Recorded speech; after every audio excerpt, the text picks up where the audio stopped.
सोबत असेल जाणीव। रोखोक बातम्यांसाठी पाहत राहा जाणीव मराठी। होऊ द्या जाणीव। लाईक करा, शेअर करा आणि सबस्क्राईब करा आपल्या हक्काचे चॅनल जाणीव मराठी।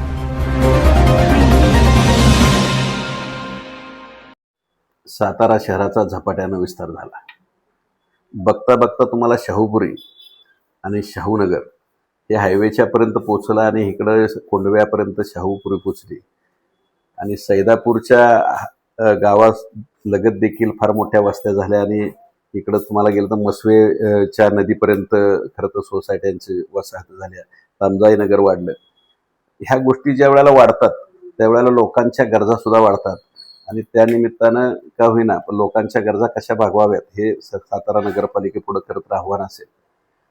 सातारा शहरात शहर बस वाहतूक व्हावी, म्हणजे अन्य शहरांसारखे कोल्हापूर असेल किंवा पुणे असेल, मुंबई असेल, मुंबईला जशा पद्धतीनं शहर वाहतूक महानगरपालिका बघते, पुण्यातली महानगरपालिका बघते, पिंपरी चिंचवडची महानगरपालिका ज्या पद्धतीनं शहर वाहतुकीचं बोजा किंवा ते एक नियोजनबद्ध तो विभाग सुरू करतं त्या पद्धतीनं सातारा शहरात सुरू व्हावं अशी एक अपेक्षा होती।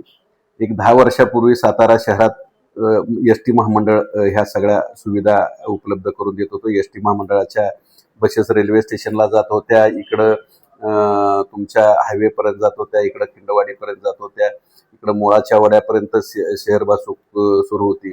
ह्या शहर वाहतूक अलीकडच्या काळात म्हणजे त्यानंतर ती बंद झाली का तर महामंडळाला परवडेना म्हणून बंद झाली। म्हणून पाटील ज्या वेळेला DC होते त्यावेळेला त्यांनी एक नगरपालिकेकडे प्रस्ताव पाठवला आणि पत्र पाठवलं की शहर वाहतूकची व्यवस्था आहे ती नगरपालिकेनं ताब्यात घ्यावी आणि नगरपालिकेनं ती वाहतूक सुरू करावी। पण प्रत्यक्षात तसं पुढच्या काळात कधीच झालं नाही। 10-15 वर्षाचा कालखंड कधी गेला लोकांनाही कळलं नाही। ज्या पद्धतीनं आता जर पाहायला गेलं तर पाटबंधारे खात्याचं ऑफिस तिकडं आहे, जिल्हा परिषद आहे, पंचायत समिती आहे, रेल्वे स्टेशनला जायला जर जायचं झालं तर लोकांच्या अडचणी आहेत। तिकडे खिंडवाडीच्या परिसरात जायचं झालं कारण तिकडे 1-2-3 कॉलेजेस झालेत, इकडं कोंडव्याच्या बाजूला जायचं म्हटलं तरी फार मोठ्या प्रमाणावर अडचणी आहेत। तिकडं शाहूपुरी सुद्धा त्या काळात बस सुरू होती, बोगदा बस सुरू होती, मंगळवार तळे बस सुरू होती। ह्या सगळ्या बसेस सगळ्या बंद झाल्यामुळं सातारा शहरात सर्वसामान्य माणसांचे कुत्र हाल चाललेत ही वास्तव आणि वस्तुस्थिती आहे। हे कुणीही नाकारू शकत नाही। नगरपालिकेला तो जो विभाग आहे म्हणजे शहर वाहतुकीचा तो परवडणारा नाही म्हणून त्यांनी आजपर्यंत कुणीही या विषयाला हात घातलेला नाही।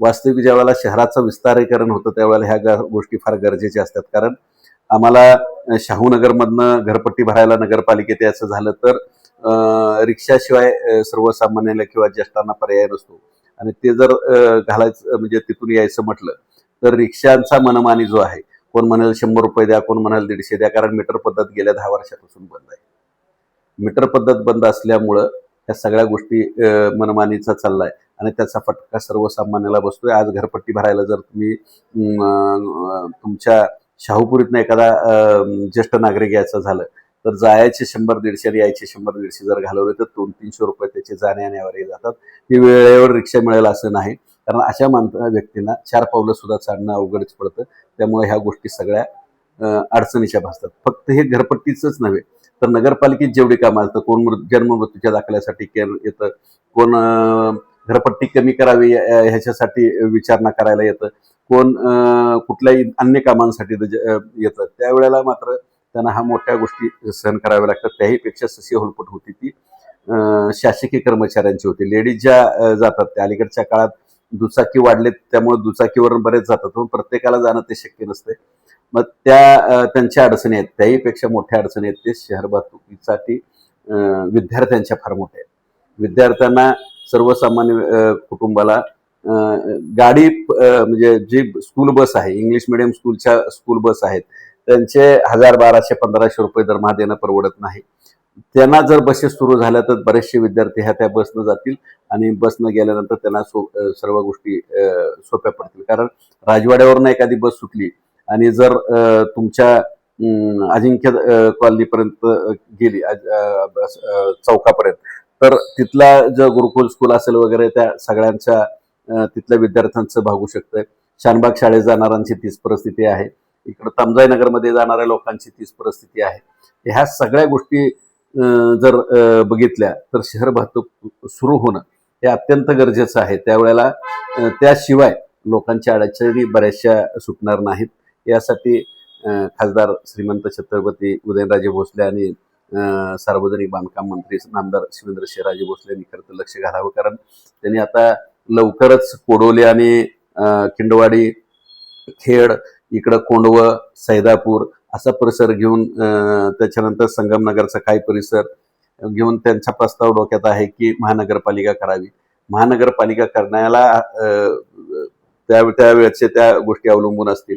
पण आत्ता जर ह्या गोष्टी नगरपालिकेनं थोड्याफार सुरू केल्या तर फार मोठी लोकांची जी अडचण आहे, समस्या आहेत, म्हणजे शाहूपुरीतनं जर मंडईला यायचं झालं किंवा राजवाड्यावर एखाद्या कामानिमित्त यायचं झालं तर येताना 40 रुपयांनी, जाताना 40 रुपये, असे 50-100 रुपये लोकांना खर्च होतोय. त्या खर्चाला तेच ज्येष्ठ नागरिक येतील, महिला येतील, महिलांना मोफत आहे, महिला मोफत राजवाड्यापर्यंत येतील आणि ज्येष्ठ नागरिक 50% सवलत आहे. 70 वर्षाच्या वर त्यांना मोफत प्रवास करता येतो. त्यांना ह्या गोष्टी फार फायद्याच्या पडतील. त्यांना जाणं येणं सोपं पडेल. आज दवाखान्याचं ज्येष्ठ नागरिकांसाठी दवाखान्याचं जाणं येणं आहे ते सुद्धा अडचणीचं भासतंय. या सगळ्या गोष्टीचा जर विचार केला तर शहर वाहतूक सुरू होणं अत्यंत गरजेचं आहे. नगरपालिका केव्हाच चालू करेल तेव्हा करेल, पण तत्पूर्वी सार्वजनिक बांधकाम मंत्र्यांनी आणि उदयनराजांनी एसटीलाच सांगावं की स्टँड ते राजवाडा मार्गे शाहूपुरी, आता शाहूपुरी चौक तुम्ही आणायशी मोठा केलाय तर तिथं ती बस वळायची, तिथं आता फार मोठी जागा उपलब्ध झाली.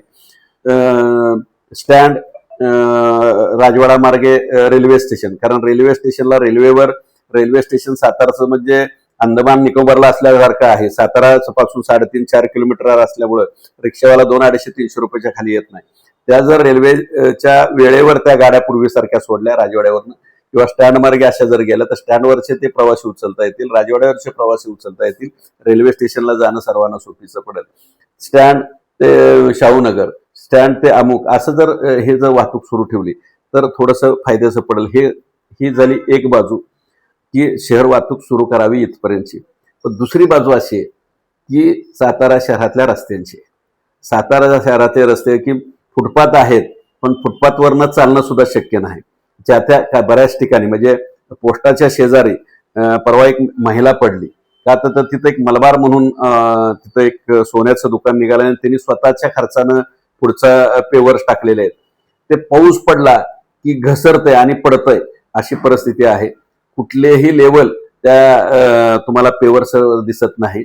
पेवर्स जेवढे उपलब्ध आहेत जवळजवळ 3.5-4 फुटाचा तो पथमार्ग आहे, म्हणजे फुटपाथ आहे, पण त्याच्यावर चालणं सुद्धा लोकांना सोपं पडतं, कारण उभ्या आडव्या दोऱ्या आणि बऱ्याचशा गोष्टी तिथं आडव्या आलेल्या असतात. त्याच्यामुळं आणि राहिलेल्या व्यावसायिकांनी आपली दुकानं थाटलेली आहेत, त्याच्यामुळं जाणं येणं फार अवघड होतंय. पण हे करत असताना रस्त्यावरची जी अतिक्रमण आहेत ती निघाली पाहिजेत. त्यांना ज्यांचा हातावरचं पोट आहे त्यांना योग्य ठिकाणी जागा देऊन त्यांचे उदरनिर्वाहाचा प्रश्न मिटवला पाहिजे आणि तरच तुम्हाला शहर वाहतूक सुरू करता येईल. आणि सगळ्यात साताऱ्यातला महत्वाचा प्रश्न आहे, एक मी स्वतः घेतलेला अनुभव आहे. ह्या गुरुवार बागेत 3 रुपये तिकीट होतं, 3 रुपये तिकीट. ही बागेत आत आल्यानंतर मोठ्यांना 3 रुपये आणि लहान मुलांना 2 रुपये अशा पद्धतीचे नगरपालिका तिकीट देत होती. पण मी तिथं बघितलंय त्या जो नगरपालिकेचा कर्मचारी होता त्याला जी दमबदा ठेवायची, तुला कळत नाही का मी जलमंदिरमध्ये असतो, तुला कळत नाही का मी बाबांचा कार्यकर्ता आहे, तुला कळत नाही का मेहरबान माझं चुलता आहे, मी मेहरबानांचा पुतण्या आहे. 3 रुपये वाचवण्यासाठी सातारकरांची एवढी मानसिकता आहे. म्हणजे ह्यात होतंय काय, त्या कर्मचाऱ्यांचं मरण होतंय. म्हणजे त्याच्या अंगावर धावून जाण्या इतपत काही घटना आम्ही स्वतः डोळ्यानं पाहिलेत. म्हणजे आज जर पाहायला गेलं तर ह्या दोघांचा म्हणजे आम्हाला त्या घराण्याचा प्रचंड मोठा आदर आहे. म्हणजे आदर एवढ्यासाठी आहे की छत्रपती शिवरायांचे वंशज म्हणून आम्हाला निश्चितपणानं त्यांचा आदर आहे.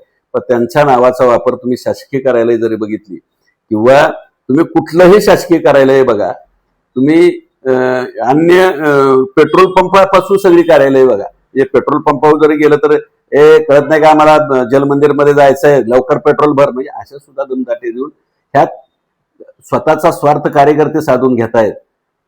पण बदनामी मात्र महाराजांची होती हे मात्र लोक विसरतायत.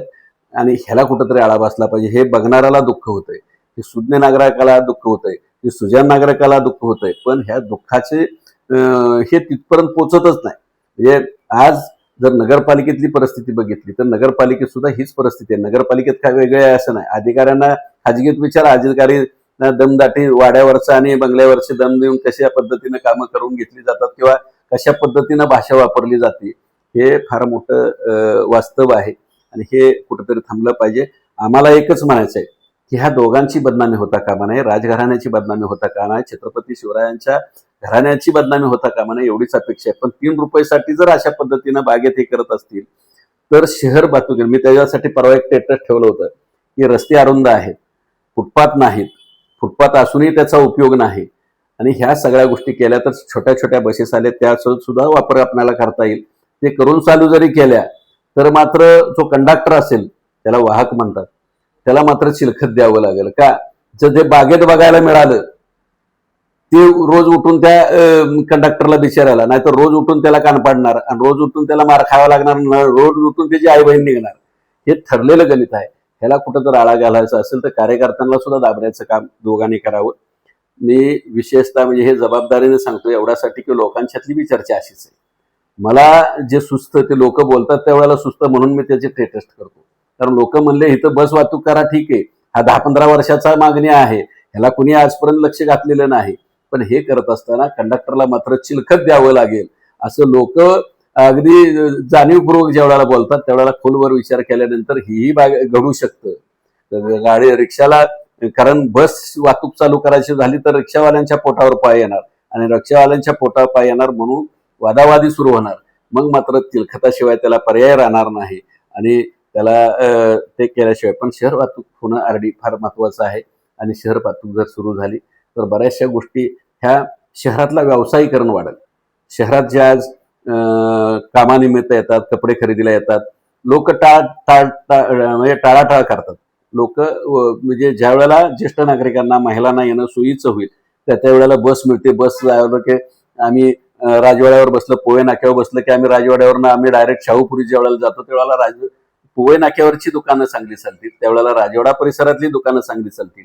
जर हे करायचं असेल, व्यापार जर वाढायचा असेल, लोकांची सुलभता जर प्रवासाची वाढवायची असेल तर निश्चितपणानं लोकांना आपल्याला शहर वाहतूक चालू करणं फार गरजेचं आहे. एसटी महामंडळाला परवडत नाही म्हणून एसटी महामंडळानं नगरपालिकेच्या गळ्यात घोंगडं टाकलंय. ह्याला 15 वर्षे झाली, 15 वर्षात कुठलाही निर्णय झालेला नाही. हे सातारकरांचं दुर्दैव जरी असलं तर पण शहर वाहतूक लवकर सुरू व्हावी. शहर वाहतूक, कारण कसं आहे, महामंडळ काय असंही तोट्यात आहे तसं तोट्यात आहे. सातारा शहरात जर त्यांनी बस वाहतूक छोट्या छोट्या सुरू केल्या, मध्यंतरीच्या काळात त्या महामंडळाला आल्या होत्या आणि त्या खालच्या आणि वरच्या रस्त्यानं त्या ये जा करत होत्या, त्याच पद्धतीनं जर केल्या तर सर्वसामान्य माणसाला जाणं येणं परवडेल आणि त्यांचा प्रवास सुखाचा होईल, त्यांचं जीवन सुखाचं होईल.